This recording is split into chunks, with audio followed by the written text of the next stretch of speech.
Hello, hello, and welcome to season 2 of Latinx YC. Can you believe that we made it this far? I know. Hola, mi amor. ¿Cómo estás? Hola. How are you? So, welcome to Latinx YC, where we discuss all things related to U.S. politics from a Latino and Latina and Latinx perspective.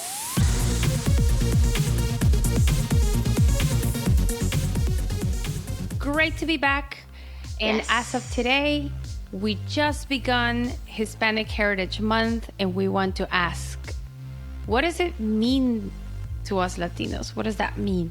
And do we need a month? And as usual, Yes. what are the steps that we can take to make this work for us? So, welcome, welcome, welcome. My name is Clemencia Herrera, and I am the founder of Moria Studio, an advertising agency that works on political and advertising campaigns that target Latinx. Clem, ¿cómo estás? And I'm Cecilia del Cid, an environmental and social justice practitioner, Latin American, immigrant, and community weaver working on media. How are you doing? How was your summer? It was really nice. As many of you know, it rained a lot in New England, so we tried to make the best out of that.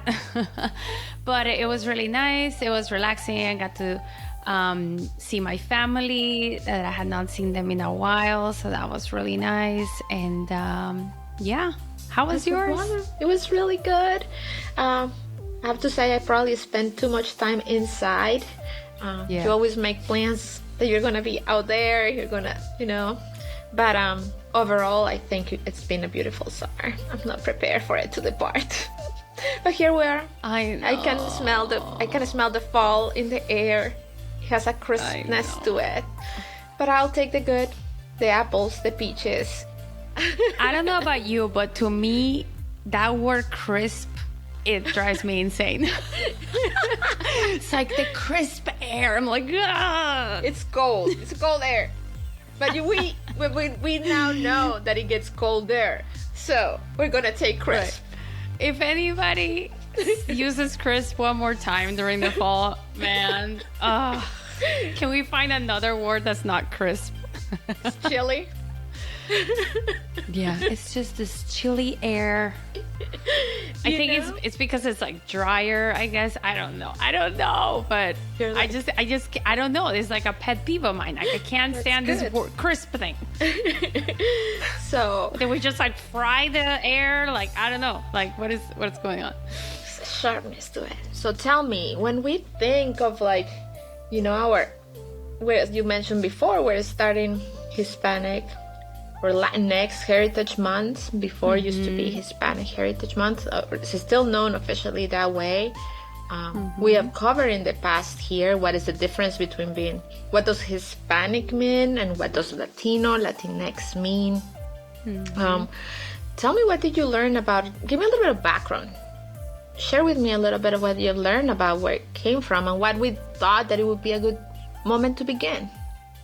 Yeah, so it all started back in 1968 that Congress passed the law that there would be a week in this Hispanic Heritage Week, and then it was signed by President Lyndon B. Johnson.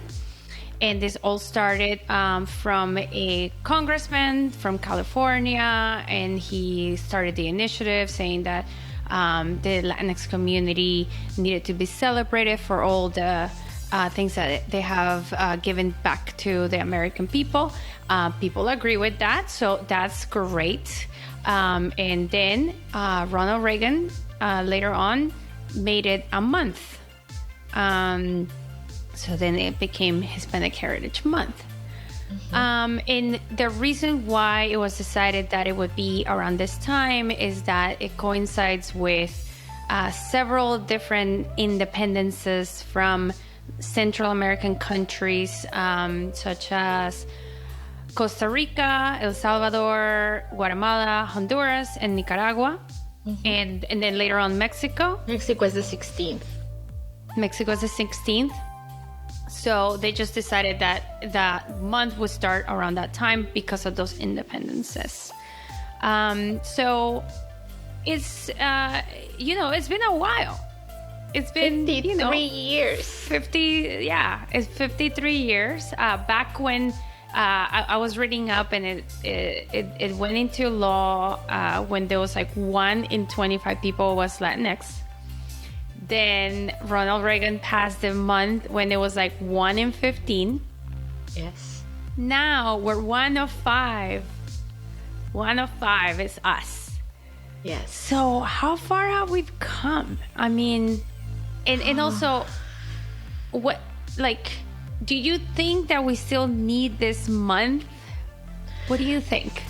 I think that obviously when it started in 58, I think it coincided when I was like reading to it when you and I first started talking. I was like, what at this time? I think that was a very specific moment in the history of the United States, with the civil rights movement so close in the 60s, with so many things happening in the sense of like social justice, racial justice. So I'm not surprised that there was some level of recognition at how important, or how the contributions. I also think that at a particular moment, probably a lot of the population was immigrant.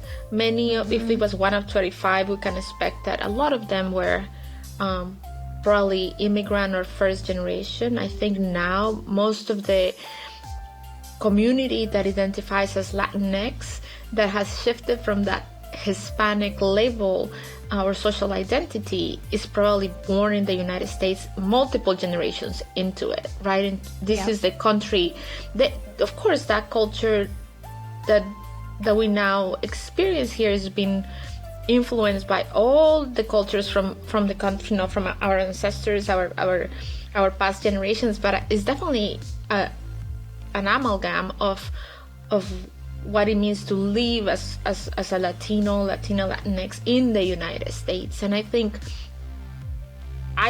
if you look at the month as a celebration of just a moment to pause and celebrate, maybe it is.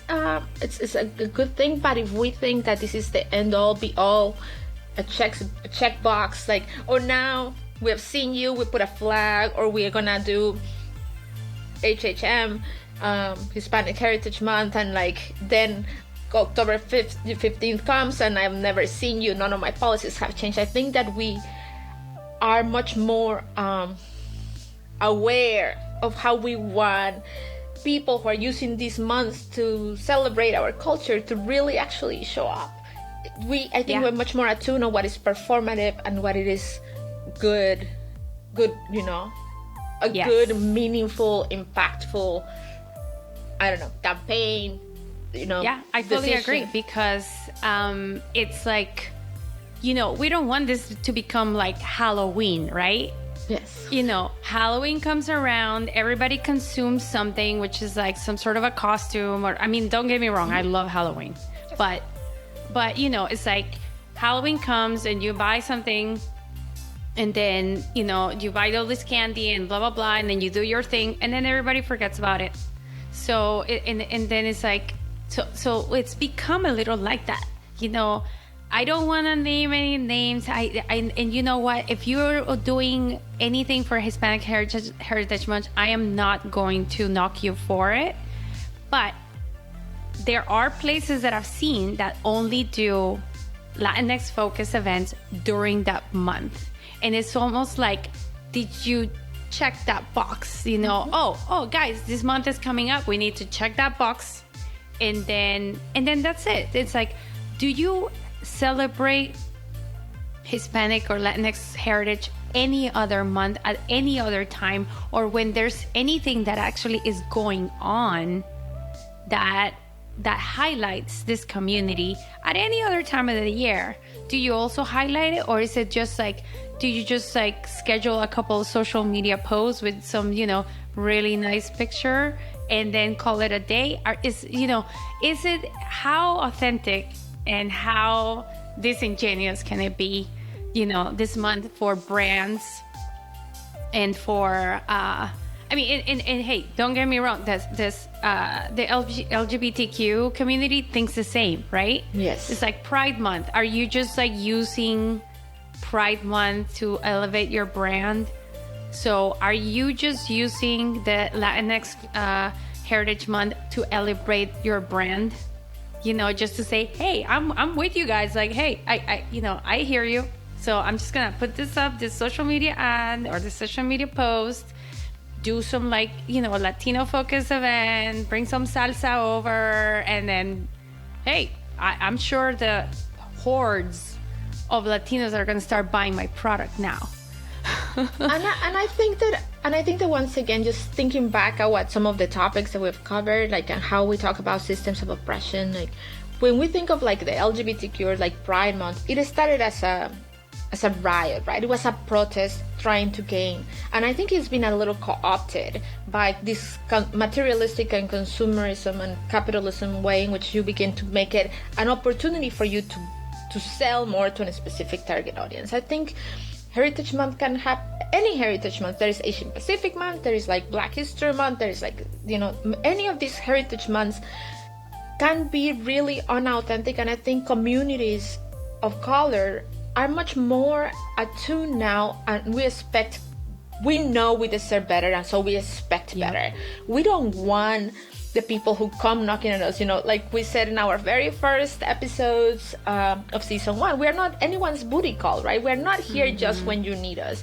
And if you only come and celebrate, I think we're very interested in seeing candidates, brands, products that really center our needs and that understand our huge diversity as a group, as a voter bloc, as a community. We want to make sure that all these people are actually, I think I am more interested in knowing if a brand treats their essential workers, which are mainly Latino, in a fair and equitable way. I'm much more interested in knowing if they are hiring and that we can thrive in a company, and that therefore they can produce products that serve me and culturally align with me, and that make me find things here that usually I cannot find, or like recreate things that align with those things, because they have people at all levels of their organization that are similar and that share some cultural background. So like,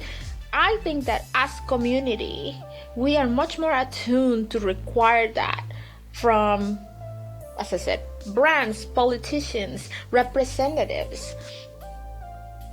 I think the problem I fully agree.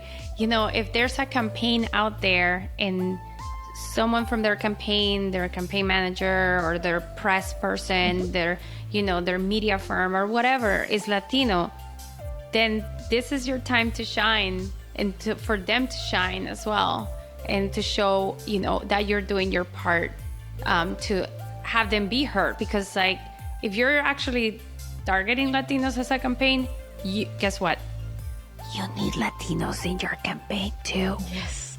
But I was gonna say, some of the information that we know is that Latinos, I was gonna say, like, the problem is that Latinos are not in those spotlights. Like, they are not in those positions, right? They're very much, we have lost, where there are huge disparities from our community. Like, now we're 1 out of 5 citizens holds a Latino identity, and we still have a big gap in equity, in income, and how we have burdened the COVID pandemic, how we've been affected, how many jobs we have lost, how many income we have lost, how much income we have lost. And I think that campaign, there is this egg or chicken kind of conundrum in which we are like asking, we know that Latino voters come out and prefer to vote for candidates that share some of those identities, but we also know that we are probably one of the groups that have least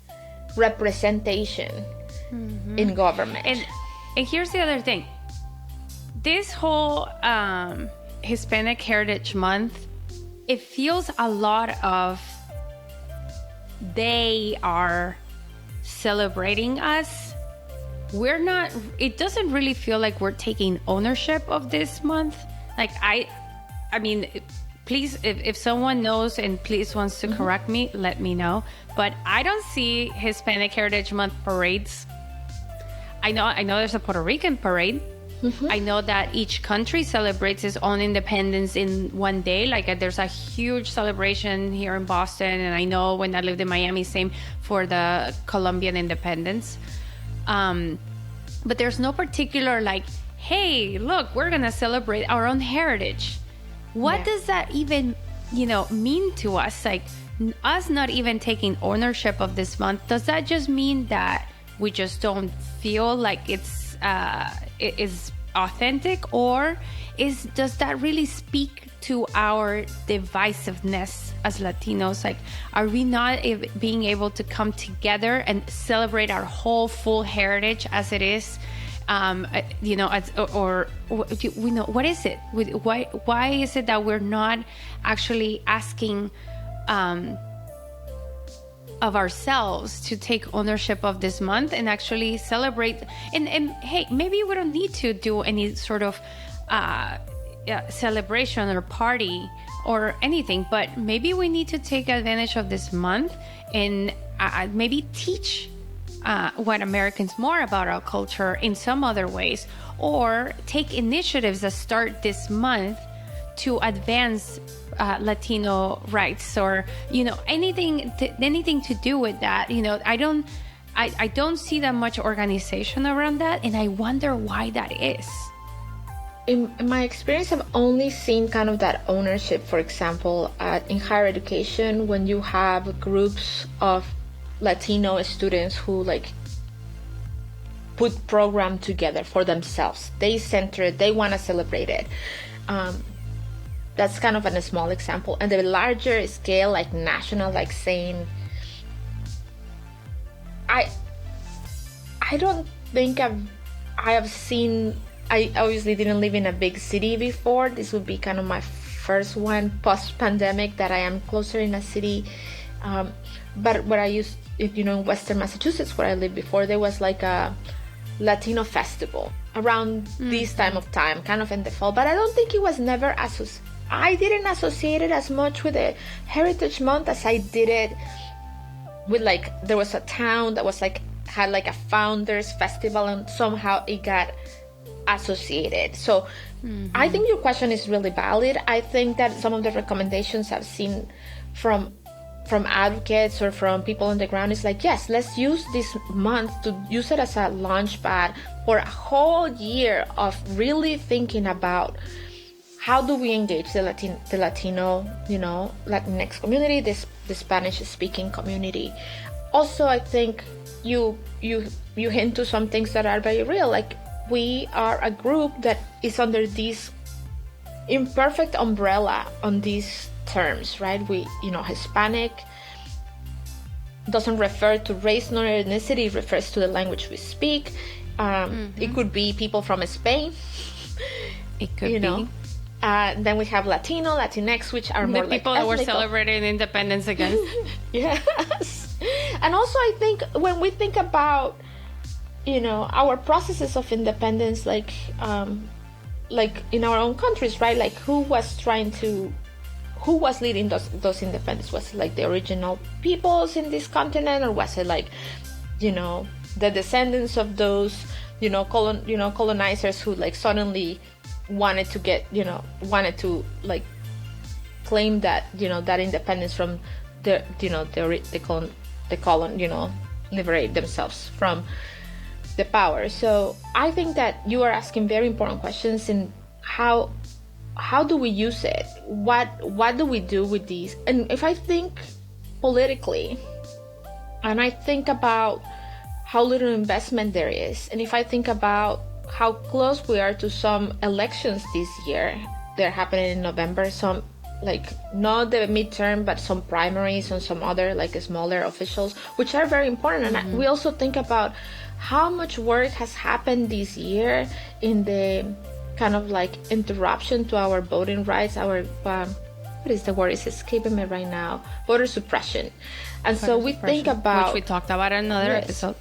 But if we think about how can we use this moment, this month, to really realize that we are the second largest voting bloc, to recognize that we are not Republican nor Democrat, it like in any direction, and that we respond to candidates or to officials that really come into contact and address our needs on either end of the spectrum. So what is it that, if we think of this month, and when we think about like how we start our season, the second season, we're thinking, what are some of the things we want to explore? What are some of the things that candidates want to explore? What are some of the things candidates that are preparing for next year midterm? Right. What are some of the areas? And also, since we know how much voter suppression has happened, how are we going to overcome? Because it's going to require a lot of organizing. And we're still in the middle of a pandemic, and we don't know where we're going to be the next time we have to go vote. And mail-in we need different things. And there is this idea of like, they don't invest in Latinos because Latinos don't vote, but we don't vote because no one invests in us. Yeah, chicken and egg once again. Yeah. But yeah, I agree. I mean, if we really want to take advantage of this month as Latinos, if you think that this is all like a publicity stunt, totally fine. Very valid point. But let's still try to use that platform that we have right now at this month and maybe put pressure on organizations. Are you giving Latinos workers' rights? Are you putting Latinos in positions of power? Are you actually fighting as a candidate or as a congressman? Are you fighting for Latino rights? Are you fighting for Latina rights? Are you fighting for Latinos to be able to vote? Are you fighting for Latinos at all? And so this is like a call to everyone out there. Even if you don't believe in this month and you don't care, this is a time to actually put ourselves in this platform and ask people out there, what are you doing for me? It's not enough to just like bring some salsa band and like we all dance. We can all do that on our own. Exactly. We have plenty of other times to do that. And, we don't need to have a food festival. Like, really, this was born out of politics, right? Because this was born to sort of appease people. And it was born out of politics. And a congressman passed it. And so then let's throw it back to them. Okay, great. You passed that. Great. What else? What else are you doing to help us advance? Because, all of a sudden we have multiplied exponentially from 1 in 25 to 1 in 5. That's 5 times. And so do we have more rights than before? And I was also like learning, like every 30 seconds a new Latin American or Latino becomes eligible to vote. Every 30 seconds. So and I know it's disappointing because we talked, and political analysts talk about this all the time, like, when is this giant going to wake up? And we're a sleeping giant, right? Like, we are just like not engaged. And I think the younger generations are much more engaged. I think that we've experienced 4 years previously of continuous assault and continuous violence, verbal, physical, actual, like, a very, very harsh violence against our communities. And we don't want that anymore. I think separation at the border, I think being massacred while you do your shopping in a store, all of these things are very much very, very present. And I think that it's a ripe moment for for anyone who wants to engage with the community, who is thinking about how to serve the community. And I think it's also a moment for people from the community that feel that they have something to offer to their community. We also talked about how few candidates think, like how few Latinos or Latina women or Latinx actually put themselves forward to be candidates to represent us. We feel like it's an unsurmountable, like we might not even know where to begin. And every place, every state has its own rules, it has its own patterns. So like, how do we network? How do we connect with organizations that are committed to making sure there are more Latino candidates running? How are Latinx candidates running? How do we do that work? How do we get ourselves out of maybe sometimes apathy, sometimes, you know? Not only having them run, but securing funds for them too. Yes. You know, how is it that we can help them fundraise like what Americans do? Because that's usually a big problem. You know, when because Latino candidates can run, but they might not be able to secure enough money to run a real campaign. Yes. So every single step of the way, there are people that can, you know, pose that question to themselves. What am I doing to help Latinos during this month? Yes. All the time? Awesome. And I think like I will settle for all the time minus this month. Yeah, you know? No, for sure. But sure. I think, but if we're gonna think about it, you know, if there's a time to think about it, let's think about it this month.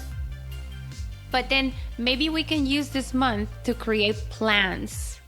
Yes. So this can keep happening all the time, because we just can't be ignored anymore. And you know what? Hispanic Heritage Month is like, or Hispanic heritage happens every day. Yes. We look at it, we breathe it, we feel it everywhere. Everywhere you go, there's Hispanic heritage, no matter where you live. So it should be always celebrated, and we always need to, but celebrate it, not like party, but actually honor it. Yes. And support your fellow Latinx that are out there working their butts off and not getting the same things. And making sure that they are receiving the same benefits that other members of the community are, right? Like our business owners being able to receive the help they need after surviving through this pandemic, our candidates being able to put successful campaigns forward, our artists and, you know, essential workers and farm workers receiving the support financially and systemically that you know continues to make them to do the work. We depend on them. If we didn't have farm workers, if we didn't have caregivers, if we didn't have nurses and CNAs, we would not been able to do it. And here we are still making vaccines accessible for all of them. Yes. Making healthcare accessible for all of them. Absolutely. This is essential. So brands, campaigns, all of you guys, let's ask that question this month. What am I doing? And also Latinos, hey, yes, as usual, we gotta throw it back to ourselves, because nobody's gonna get us out of this but us. So pose that question. You know, let's all pose that question. What am I doing to advance Latino rights or to advance Latino purposes this month? Yes, whether I am Latino or not. And how, you know, as I think you're placing it in the right light, which is like, what are we doing to initiate, to launch, to have a long-term strategy that I can begin this month, but that I'm gonna spend the whole year, and then next year you can have you can look back and evaluate and adjust and reshape and go, you know, reinvent and continue to improve. But let's not do it like it will backfire. We are we're onto it. It will backfire. We can see what you're doing. We can see when you're checking that box. Yes. And absolutely. So maybe we need to rename this. It's going to be Latinx Heritage Strategy Month. I like that. Me being a business owner, I'm always about the strategy. So this is the month that we do a little retreat with ourselves. And then we think about the strategy. And then we say, what are we going to do for this whole year? And then we will regroup the next month. So I like that, Ceci. That's a great idea. No. Business minds. But I think it's also a community strategy. I think communities on the ground are tired of being used or tokenized and used as flags or like the prop for sales this month. We want to be centered. We want to lead with the efforts or the programming. We want to make sure that whatever is happening using our names or in our name is actually benefit us. We are here for not for solidarity. We are here to make sure that we co-create and that we take ownership of whatever it moves us forward. I think that we might not look like that all the time, but I firmly believe that we are not in the sidelines anymore and that we're really, really looking forward to getting engaged. And I think part of the work that you and I do and these conversations is talking about how do we begin to make those little connections and how do we connect with one another little by little. Because there's still so much to do. No, thank you Which so much. Which is exciting. And yes. At the same time, could be overwhelming, but we can do it. But I think that that's what we have to just keep in mind. Like, it's happening even if we don't see it fully. We are onto things. We know what we deserve and we want it. Yeah. And with that, we are ending this episode. It's been so much fun to come back and talk about these things. Thank you so much, Ceci. Thank you. And I will see you next week. I will see you next week.